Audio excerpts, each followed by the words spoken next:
नमः शिवाय। ओम विष्णवे नमः। दोस्तों, आज बैकुंठ चतुर्दशी व्रत कथा सुनेंगे और महत्व को जानेंगे। 3 कथाएं आप सभी को सुनाऊंगी। कहते हैं बैकुंठ चतुर्दशी की कथा मात्र सुनने से 14,000 पाप कर्मों का दोष मिट जाता है। ऐसी मान्यता है, ऐसा कहा जाता है। दोस्तों, ओम विष्णवे नमः विष्णु भगवान का आवाहन मंत्र है और ओम नमः शिवाय शिव जी का आवाहन मंत्र है। कहते हैं इन मंत्रों का जाप करने से घर में सुख शांति बनी रहती है और सद्भाव बना रहता है। इस दिन भगवान शिव और भगवान विष्णु दोनों ही भगवान की पूजा करने से दोनों देव प्रसन्न होते हैं। कहा जाता है इस दिन पूजा पाठ मंत्र जाप व व्रत रखने से श्रद्धालुओं को वैकुंठ की प्राप्ति होती है। यह तिथि चंद्रमा ग्रह की जन्म तिथि भी है, जिसे मासिक शिवरात्रि के नाम से भी इस तिथि को जाना जाता है। चलिए पहली कथा सुनते हैं। पौराणिक मतानुसार एक बार भगवान विष्णु देवाधिदेव महादेव का पूजन करने के लिए काशी आए। वहाँ उन्होंने मणिकर्णिका घाट पर स्नान करके उन्होंने 1000 स्वर्ण कमल पुष्पों से भगवान विश्वनाथ के पूजन का संकल्प लिया। अभिषेक के बाद जब वे पूजन करने लगे तो शिव जी ने उनकी भक्ति की परीक्षा लेने के उद्देश्य से 1 कमल पुष्प कम कर दिया। भगवान श्री हरि को पूजन की पूर्ति के लिए 1000 कमल पुष्प चढ़ाने थे। उन्होंने ऐसा ही संकल्प लिया था। 1 पुष्प की कमी देखकर उन्होंने सोचा, मेरी आँखें भी तो कमल के समान ही हैं। मुझे कमल नयन और पुंडरीकाक्ष भी कहा जाता है। यह विचार कर भगवान विष्णु अपनी कमल समान आँख चढ़ाने को प्रस्तुत हुए। विष्णु जी की इस अगाध भक्ति से प्रसन्न होकर देवाधिदेव महादेव प्रकट होकर बोले, हे विष्णु, तुम्हारे समान संसार में दूसरा कोई मेरा भक्त नहीं है।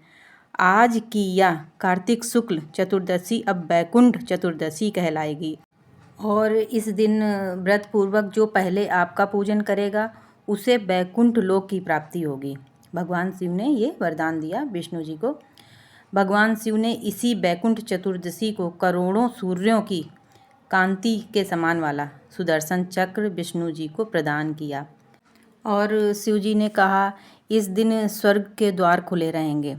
मृत्युलोक में रहने वाला कोई भी व्यक्ति इस दिन व्रत करेगा तो उसको उसका स्थान बैकुंठ धाम में सुनिश्चित हो जाएगा।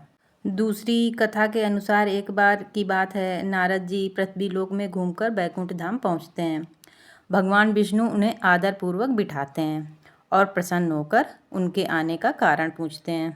तब नारद जी कहते हैं, हे प्रभु, आपने अपना नाम कृपानिधान रखा है। इससे आपके जो प्रिय भक्त हैं वही तर पाते हैं, जो सामान्य नर नारी हैं वह वंचित रह जाते हैं।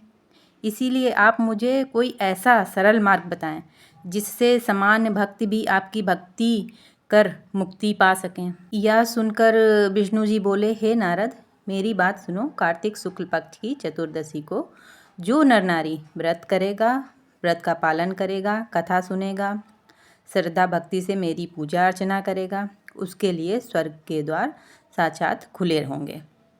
इसके बाद विष्णु जी जय विजय को बुलाते हैं और उन्हें कार्तिक चतुर्दशी को स्वर्ग के द्वार खुला रखने का आदेश देते हैं। भगवान विष्णु कहते हैं, इस दिन जो भी भक्त मेरा थोड़ा सा भी नाम लेकर पूजन करेगा वह बैकुंठ धाम को प्राप्त करेगा। तीसरी कथा के अनुसार एक धनेश्वर नामक ब्राह्मण था जो बहुत बुरे कार्य करता था। उसके ऊपर कई पाप थे। एक दिन वो गोदावरी नदी में स्नान के लिए गया। उस दिन बैकुंठ चतुर्दशी थी। कई भक्तजन उस दिन पूजा अर्चना कर गोदावरी नदी के घाट पर आए हुए थे। उस भीड़ में धनेश्वर भी उन सभी के साथ था। इस प्रकार उन श्रद्धालुओं के स्पर्श के कारण धनेश्वर को भी पुण्य मिला। जब उसकी मृत्यु हो गई तब उसे यमराज लेकर गए और नरक में भेज दिया। तब भगवान विष्णु ने कहा, यह बहुत पापी है, पर इसने बैकुंठ चतुर्दशी के दिन गोदावरी नदी में स्नान किया और श्रद्धालुओं के पुण्य के कारण इसके सभी पाप नष्ट हो गए, इसलिए इसे बैकुंठ धाम मिलेगा। अतः धनेश्वर को भी बैकुंठ धाम की प्राप्ति हुई। देखिए कैसे धनेश्वर को सिर्फ स्पर्श हो गया था श्रद्धालुओं का, तब उसे बैकुंठ धाम की प्राप्ति हुई। तो इस व्रत का कथा का कितना ज़्यादा महत्व है। इसीलिए कहा जाता है कि इस दिन भगवान विष्णु का थोड़ा भी नाम लेकर पूजन किया जाए तो उसे बैकुंठ धाम की प्राप्ति होती है। इसीलिए कहा जाता है कि मात्र कथा सुनने से कितना पुण्य फलदायी होता है। धनेश्वर मात्र स्पर्श उसने किया था श्रद्धालुओं का, तब उसे बैकुंठ धाम की प्राप्ति हुई। इसलिए आप लोग अगर कोई व्रत नहीं भी रखा करें तो कथा अवश्य सुना करें।